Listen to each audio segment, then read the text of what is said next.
Okay, then. So Baelor the First, or Baelor the Blessed, he reigned from 161 AC to 171 AC, so 10 years, or 10, 11 years, so to say.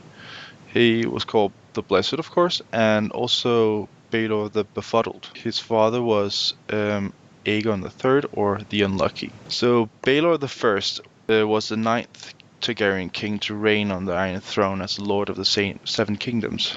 Known for his piety, Baelor was a septon as well as a king. He was the second son of Aegon III Targaryen and Queen Daenerys Velaryon, and ruled after the death of his older brother, King Daeron I Targaryen. Baelor took the throne after his brother's untimely death and proceeded to sue for peace with Dorne, forgiving their transgressions in the most pious way. He traveled to Dorne on foot, made peace with the Prince of Dorne, forged a marriage alliance, and saved his captured cousin Aemon, later the Dragon Knight, the later of which nearly killed him.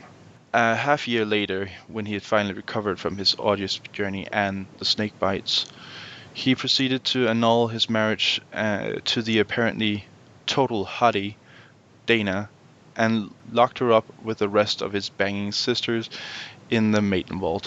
Baelor later accomplished other great deeds, such as outlawing prostitution and throwing all prostitutes and their children out of the city.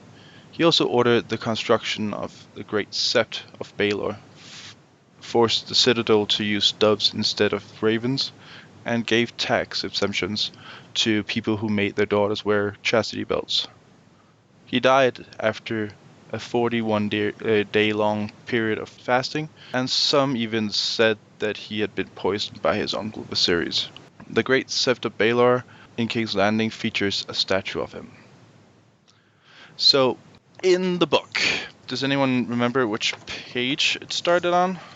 It's 89. page 89. Yeah, page 89 in the books. As you probably figured out, this was much abbreviated summary of his reign, but you can basically get most of the same information from here. Though I have leaned a little upon the Wiki of Ice and Fire, if anyone is interested in that as well. Mainly just because the people who has written this book with George also writes the Wiki of Ice and Fire, so it's quite helpful. Okay, so lemon cakes. Anyone? For Baelor, Yeah, for the Blessed. a bowl of brown. Okay. I'll Divisive. give him the benefit of the doubt and give him one lemon cake.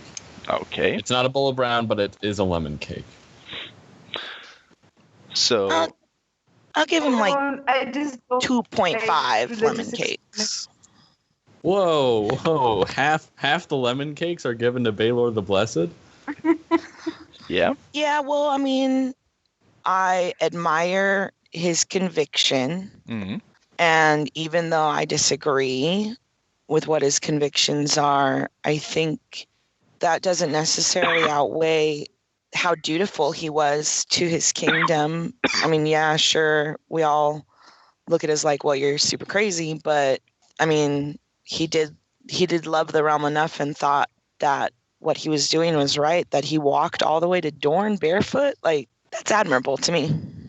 And he did save the Dragon Knight. Yeah. Not in a timely manner, but when he was getting ready. Yeah, I'd give him 2 because I feel like I don't know. I don't think he's that terrible. I think he's clearly bonkers, but so are most of them.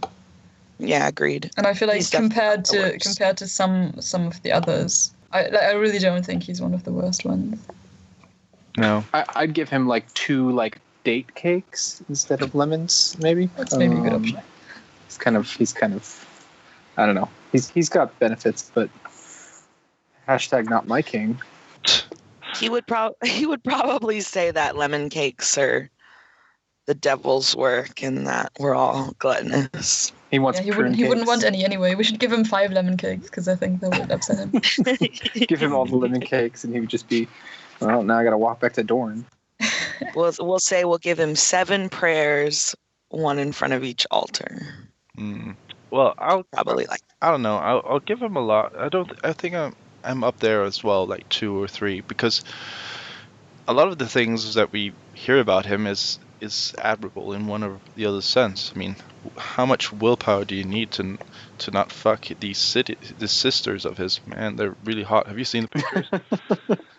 I mean, Well, Are you like He had the condemning willpower him to for keep it not in his being pants, man. incestuous? yeah, I mean, he has the willpower to keep it in his pants.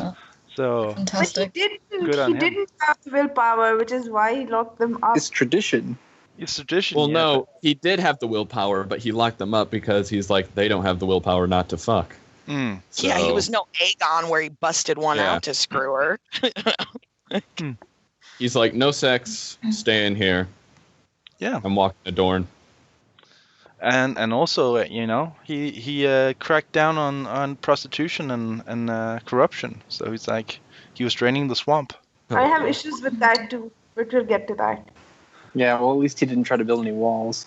Well, Well, the wall was already built. We got that. yeah. So, but in any case, other than that, we have to acknowledge that he essentially started the whole peace negotiations between Dorne and the rest of the Seven Kingdoms that finally Yeah. ended in them actually uniting. So whatever you say, Yeah, that's probably his big legacy, right? yeah, that. But essentially, he didn't do any harm whenever he did anything. He emptied the coffers of the realm once or twice, but it didn't seem like he beggared the realm. He just used it on being a good king, or being a They were night able king to at least. recover. So I'm saying that he's interesting.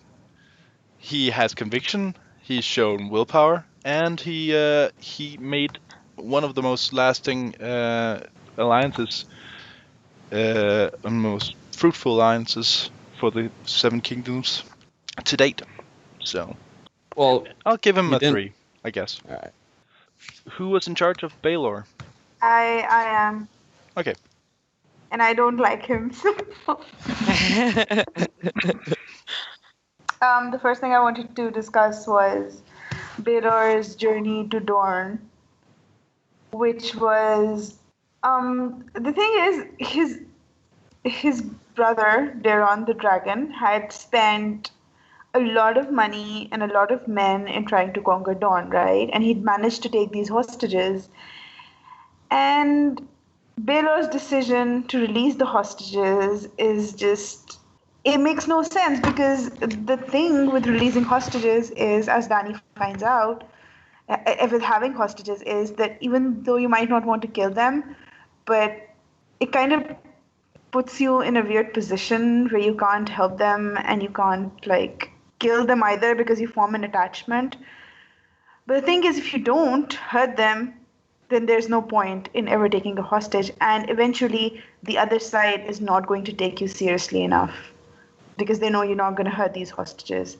And that's exactly what Baelor does. He releases them, which means that the Dornish won't take him seriously at all, which we see when he comes back to retrieve Aemon the Dragon Knight. Any thoughts on Right? this?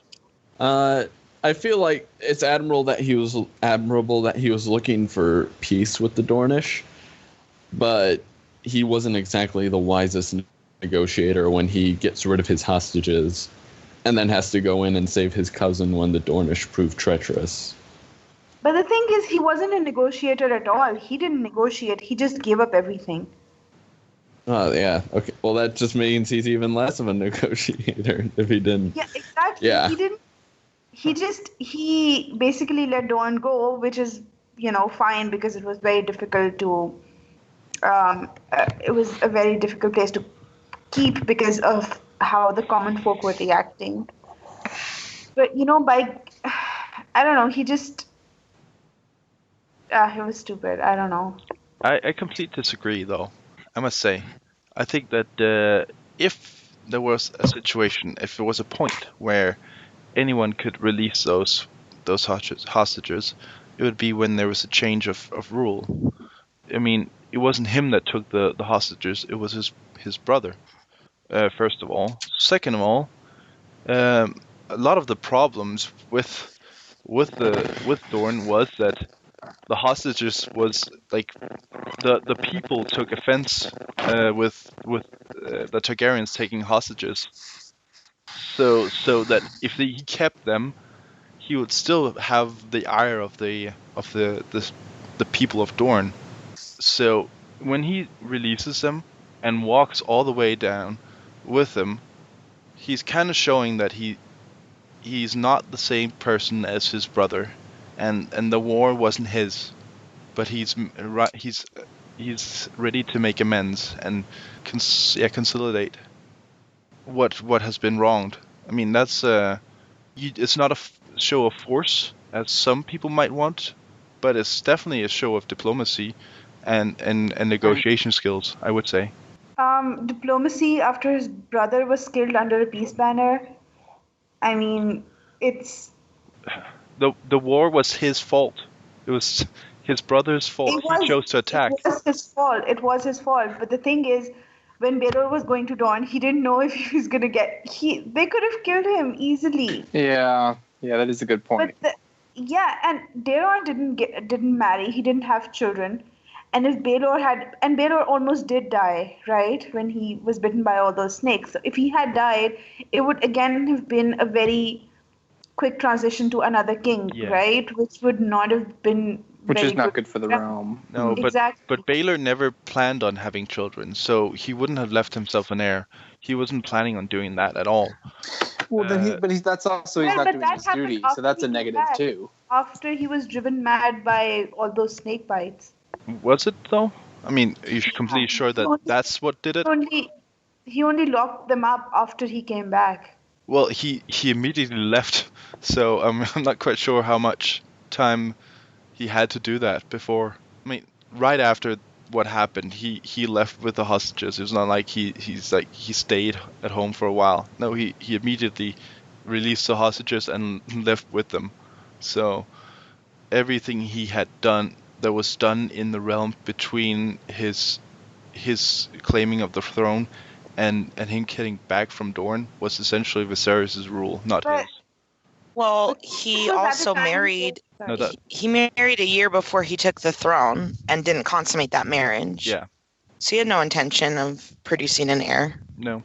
I mean, I think he's zealous. Yes, maybe overzealous in his belief of the seven, definitely.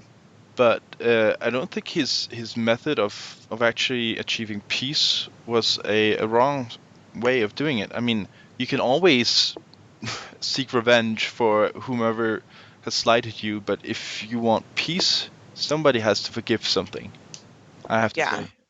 He was a real pacifist.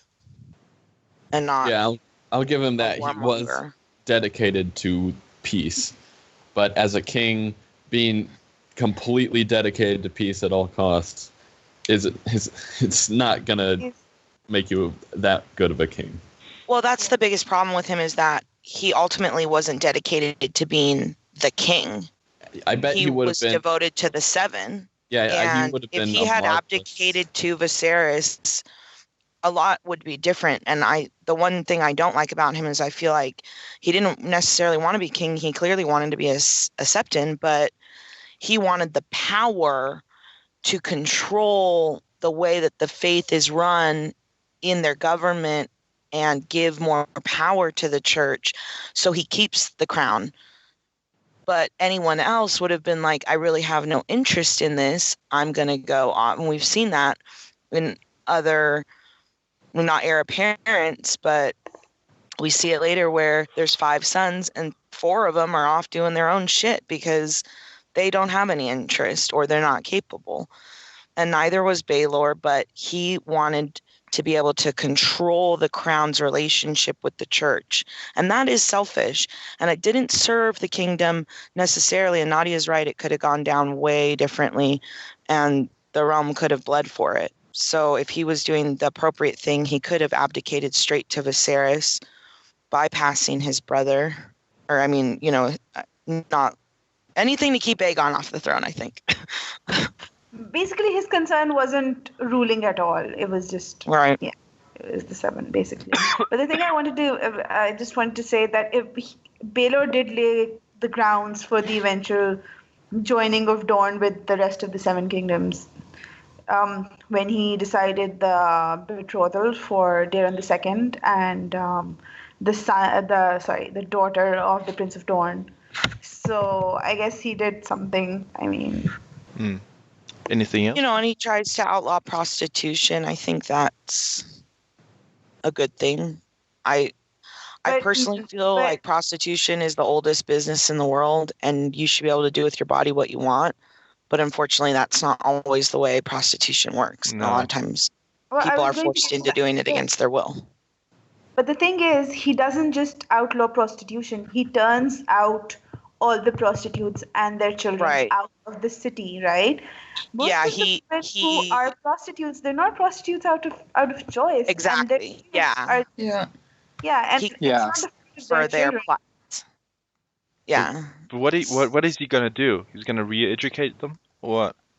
He can't do that. He gave a damn. But then just leave them out to die.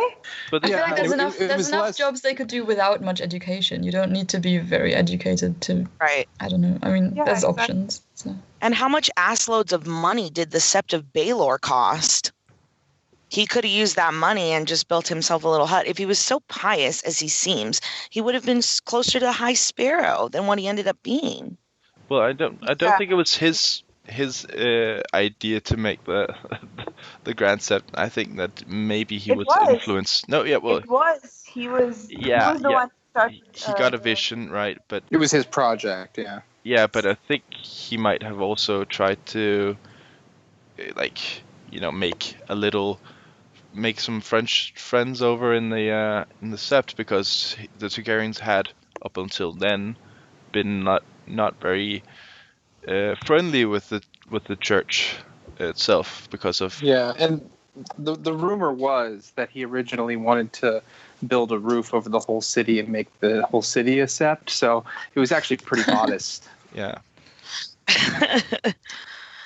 Yeah, but I mean, that is still, he didn't have to turn all them out and their children. He could have put them to work on it and taught them a trade. Yeah. If he really wanted to rehabilitate people and facilitate change in his kingdom in honor of gods, he could have taken a lot of different strokes, I think, and that's why I don't like him. Yeah, exactly. He's not. He wants immediate results, right? He doesn't want to spend the time to rehabilitate people and whatnot. He just wants. Once he makes a decision, he wanted to have instantaneous effects. Yeah, right. I mean the biggest problem with him is probably that he does not want to face the reality of his failures. So one things, for example, when Dana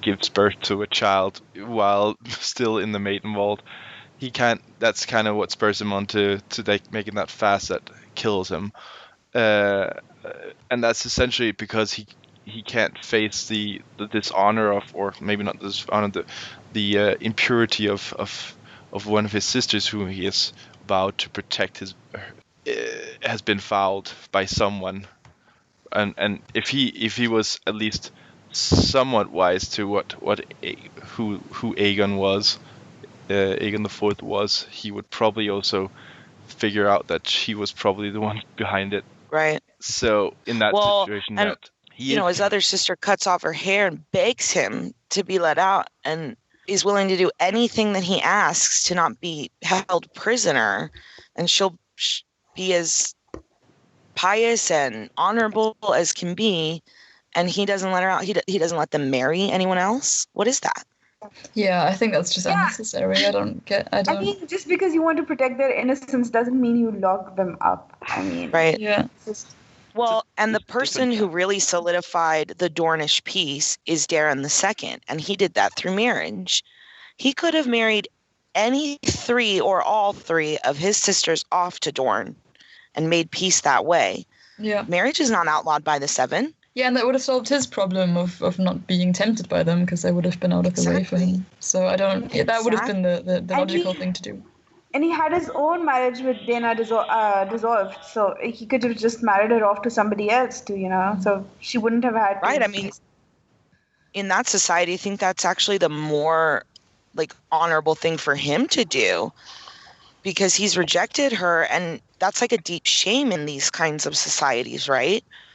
And so to put her back on the market and endorse a marriage that also proves a fruitful alliance with someone would be a way to honor her. She didn't do anything wrong to him until later. Saying about her sisters, Elena is actually very impressive. It says that after she was married to a guy who Darren II made his master of coin, and she was the one who was actually basically running everything from behind him, because he was very smart. So she was the one who was basically handling on the finances, and that Darren II was depending on her to help him rule, which is quite impressive. Well, he was a man, Woody, so he had a shocking lack of knowledge when it came to numbers. Before the man, Woody. Yeah. This was the guy before. The plum. Not the plum. No, because he died in his bed. There was one between. The day they got married. I think it was the middle guy. Yeah, it was the middle guy. The because second the first one died. The Valerian guy, yeah. No. She didn't marry him at all. He disappeared before they could get married. Yeah, I'm she looking had at the family bastards tree. with him, though. Okay. I'm looking at the family tree on the wiki of Ice and Fire, and I don't get it. Her second husband isn't named, but he was the master that's of right. Darren II. Yeah, there you go. Oh, okay. Sorry. But there's our man Woody connection. Yay! I mean, I think we could also talk about the sisters if we're also talking about Baelor. Because the book dedicates a good whole page to the 3 of them. And they all make very interesting characters. Because you have, of course, Dana the Defiant, who I picture as a kind of a Targaryen Arya sort of character, where she is very much a wild child.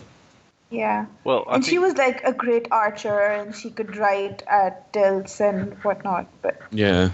So more like. And she escaped from the Maidenvault 3 times. So. Yeah. So. And was able to get pregnant while in the Maidenvault. So more like Lyanna Stark, maybe. Yeah. Basically, he used to, for his charitable projects, he used to empty the treasury quite regularly. Which, again, is, I mean, it might be fine for a day. Like, if you're feeding the poor, that's well and good, but you need to have some money in the treasury, because what if somebody attacks you? What if something, you never know what's going to happen in the future. So if your treasury is empty, there's nothing you can do, basically.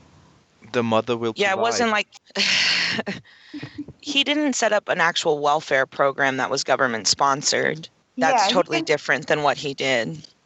Yeah, I mean, he didn't try to educate these people. He didn't try to get them jobs or create jobs or whatever. He just fed them. That's it. Right. Like here in America, we have a lot of different welfare programs, but the way that they're supposed to be treated is the government invests in your rehabilitation or education, that you go out and learn a trade in exchange for the government giving you this money, and you become a productive taxpayer and pay back into it for the next person. Yeah. That's the idea behind a welfare program, is to raise you up, and the government invests money in that because it turns around and becomes beneficial, to the government. But he didn't put any sort of infrastructure in place for that. And again, all the glory just goes to him in this cheap, weird, like you said, instantaneous way, rather than some sort of long-standing. The only thing that he left the realm that still stands is that sept. Oh yeah, which and the is sept was disgusting. his idea. He saw it in a vision, which is just crazy in itself. Oh, and chastity belts. He literally, exempted people from taxes if they use chastity belts on their daughters. Why? That's even more stupid because now you're stopping population growth and like losing money. Yeah, exactly. Well, it's not so much stopping population growth in essence. Yes, you will that to some extent, but it's more like stopping people from having sex out of marriage, which is what is not pure. So That bothers me too, because it shows that you don't even have faith in your own faith to be enough for young women everywhere. You're judging them before they've even committed any act of sin, and that is between them and the gods, not you, the government. Exactly. I mean, he does impose his ideas on everyone around him. Like he's not just pious himself. I mean, if he was crazy and praying all the time and fasting all the time, that would have been well and good. But he's imposing these ideas on the entire realm, or at least in King's Landing, right? Which is the problem. He is a religious extremist, which is what I don't like about him. Yeah, it doesn't. That sort of fanaticism is not conducive to logical thinking or behavior. And when you are the head of a country, it can be straight up really dangerous. Like there's a line from Dune where they say, when religion and politics ride in the same cart, the whirlwind follows. And I think it's just lucky for the realm that his reign was not longer, and that in between him there was Viserys to sort of straighten things out and bring things a little bit back to reality. Otherwise, it might have been much more disastrous than what we're seeing here. Yeah, dude, what if Viserys hadn't been there and it was just straight on to Aegon the Unworthy? Right. One extreme to the other. Sweet Jesus. Oh, fuck. You know? I mean, The realm wouldn't know what to do. Yeah, if Particularly if Aegon had taken Viserys the hadn't throne been- when he was younger, holy shit. I don't Yeah, even I want think to know. if how that Viserys worked out. hadn't been around at all, that would have been quite different because he was hand to a couple of kings before him as well. Oh, and Baelor had a lot of books burned that he didn't like, which is he had the Right. Sacred Baths and Natural History burnt. And which he's a I actually want septon. to read. I know, me too. And the testimony of Mushroom, which I'm very disappointed we don't have anymore. Yeah, I really want a natural history and Mushroom's testimony, and then the Longstride. I'd love to see his stuff, and the 7-Point Star. All need to be published after A Dream of Spring. I don't want to step on Nadia's toes, but have we mentioned all the idiots he made High Septon while he was king? Yeah, I was just gonna All mention right. that. It's just Oh, he saw these in visions, right? He appointed in a person who didn't even know a single prayer to be High Septon. I don't see why you would do that. That doesn't. I don't like. Why would you? Yeah, he Yeah. was. Visions, man. One was a Alright. boy who was a draper's son, and the other was an illiterate bricklayer who Baelor thought was the Smith incarnate. Oh, dear. It's so weird. But this just proves to me that Baelor was basically completely out of his mind. Well, It does. Pretty Um, much. I kind of Because see there's the one. no sense in appointing these people to that higher position. I think It's not like you can't give them any positions, but does it have to be that one? I mean, just find something else for them to do. well, And the thing is, the most devout went along with it. He said, "Oh, I saw this in a vision," and they said, "Oh, okay, fine, we'll make him our overlord or whatever the High Septon is, to them." the Grand Overlord. No, Do but you think it's weird too? He brings up like common people to be High Septon because of a vision, but he didn't have a vision to actually help the common people en masse. Yeah. Do you think he actually had those visions, or do you think he? I mean, do you He's think? a Do you think Targaryen. I think he they were- I consciously think made it up or hallucinations. something? I don't think they were visions; they were hallucinations because he wasn't Yeah, eating anything. sure. Yeah. But like he wasn't lying about any of that. He genuinely. Probably he genuinely did believe that these people were, I don't know, divinely appointed or something. Well, it brings up a good question. Were they hallucinations? Were they visions? Or could they have been dragon dreams? Maybe they were just terribly misinterpreted visions. Mm-hmm. Maybe the seven were actually around and they told him like exactly what to do, and he just kept getting it wrong. And they were like, "Fuck the idiot." Well, I mean, we know really the frustrating. Targaryens have prophetic dreams. Yeah. So they could have been misinterpreted dragon dreams because he's got the rose-colored glasses of the church on all the time. So, because of his zealotry, he interprets them in a way regarding the faith. But perhaps they meant to be regarded in a more long-term Targaryen prince that was promised sort of way. Yeah, I mean, I guess we don't really know much detail about anything he saw, right? We just know how he acted on it. Right. Yeah. So we can't really judge. But I mean, given what else we've seen in the books in general, it would be likely. It wouldn't be that unlikely that it would actually be some sort of genuine visions or whatever. But he'd probably just be misinterpreting it terribly. Also, I have a question. High Septons are appointed for life, right?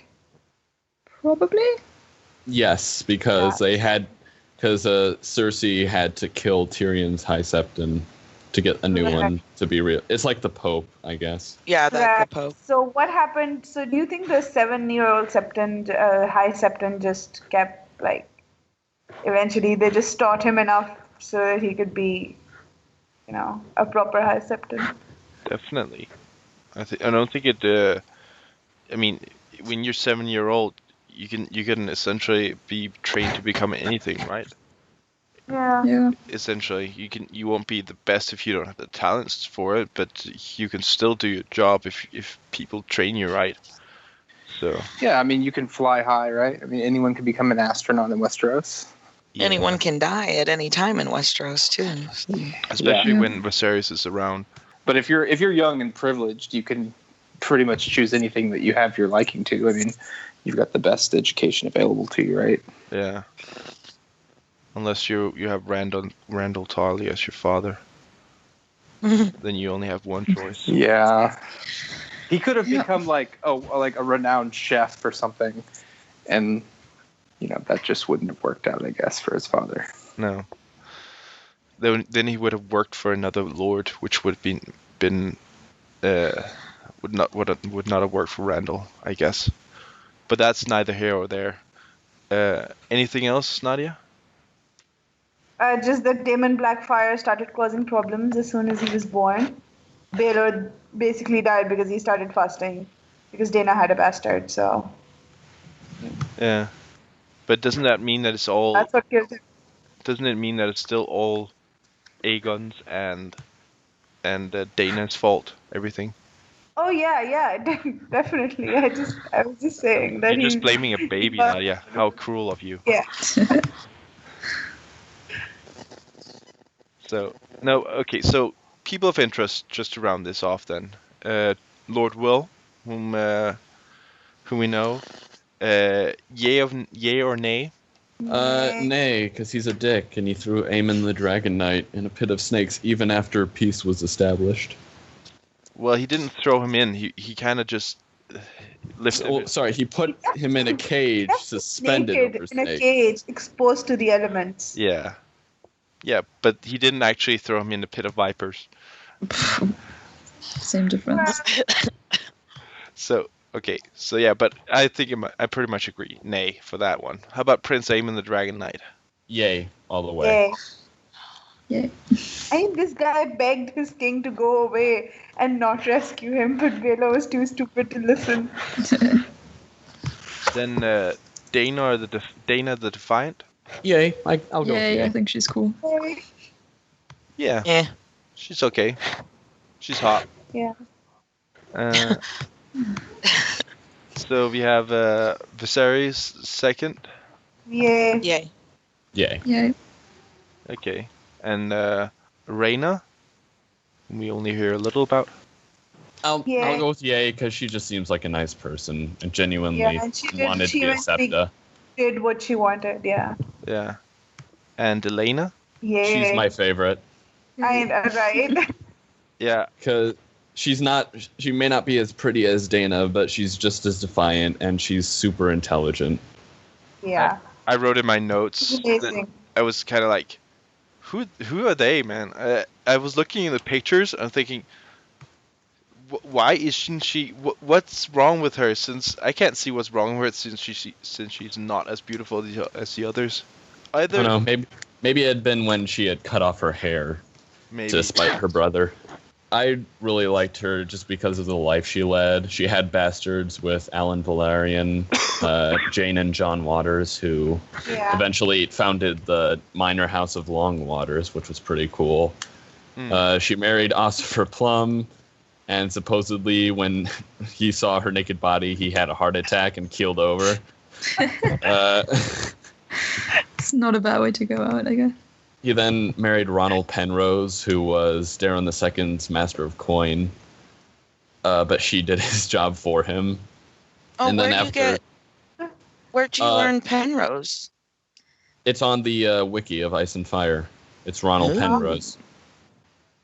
And then her last one was Michael Manwoody. Yeah. And he was a really great singer, and she loved him for that. So yeah, that's my boy. And she made the people who were making this grave.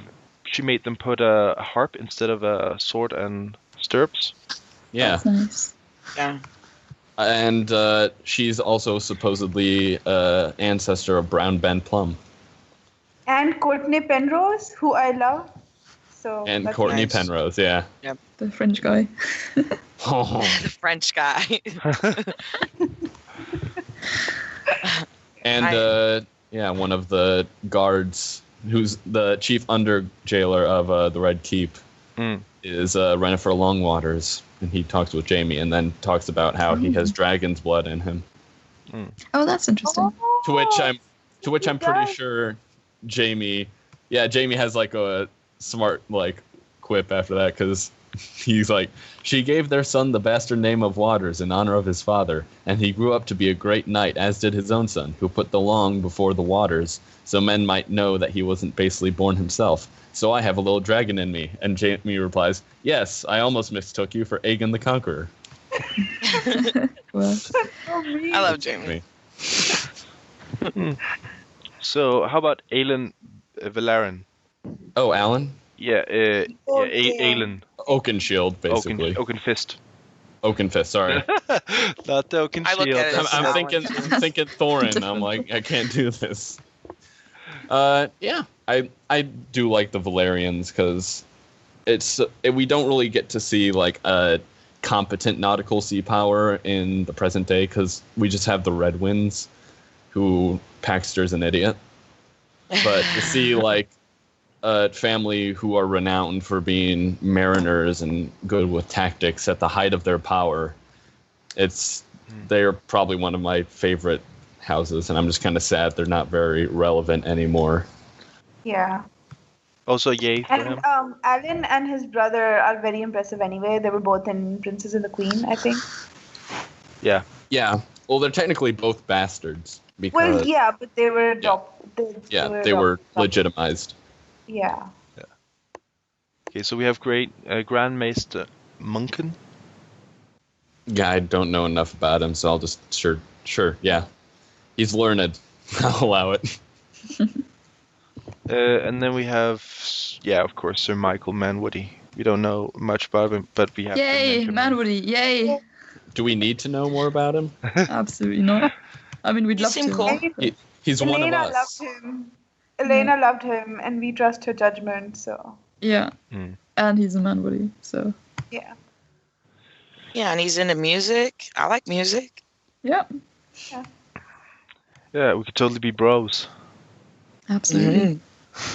So, okay, so that's all what I have from... I've got 3 relatively small things.